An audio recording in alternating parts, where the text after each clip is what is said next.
और यहाँ पे ये रहा P, ये रहा Q, ये रहा R, और ये दिया 80 और ये दिया 30। तो एंगल दिया हुआ है, यहाँ पे साइड दिया ही नहीं, तो अब साइड के बारे में मत सोचना, साइड के बारे में मत सोचना। अगर एंगल दिया हुआ तो एंगल ही सोचना। एक याद है आपको, मैंने बताया था कि अगर एक त्रिभुज का दो कोण दूसरे त्रिभुज के दो कोण के बराबर हो जाए तो वो आपस में क्या हो जाते हैं, समरूप हो जाते हैं। लेकिन ध्यान से देखो, दो कोण तो दिया है लेकिन बराबर नहीं दिया है, लेकिन फिर भी ये समरूप है, क्योंकि क्वेश्चन हम लोगों को थोड़ा सा घुमा रहा है। डरने वाली बात नहीं है। 80 70 80 30 दिया हुआ है, तो एक तो बराबर दिया 80 80, लेकिन दूसरा बराबर ही नहीं दिया, एक 70 कर दिया, एक 30 कर दिया। लेकिन हमारे पास एक कॉन्सेप्ट, हम गलती नहीं करेंगे। क्यों करेंगे भाई? अरे जग जाओ भाई, काहे सो रहे हो? काहे सो रहे हो? सो मत यार। ध्यान से देखो कि ये 80 और 70, जरा जोड़ो इसे, तो 80 और 70 कितना होगा? 150। और त्रिभुज के तीनों कोणों का योगफल कितना होता है? 180। तो बताओ 70 80 150, तो ये कितना होना चाहिए? 30 होना चाहिए।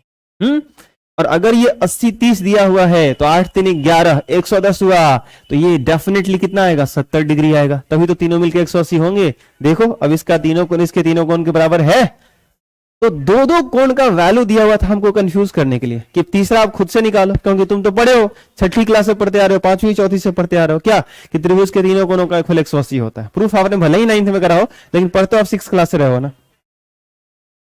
तो इसका कह रहा है कि आप फायदा उठाओ, इस्तेमाल करो, इस कॉन्सेप्ट को थोड़ा रिवीजन मारो जो 6th क्लास से पढ़ते आ रहे हो, और मुझे बताओ ये समरूप है कि नहीं। तो बोल सकते हैं हाँ भाई समरूप है।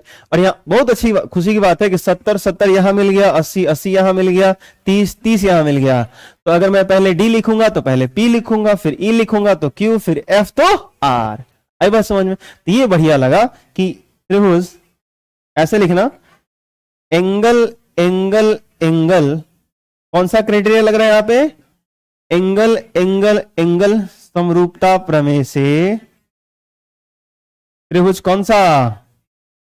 DEF, समरूप त्रिभुज PQR। आपको सर यहां पे आपने नहीं सोचा कि D के लिए P क्यों, E के लिए Q क्यों, R F के लिए R क्यों?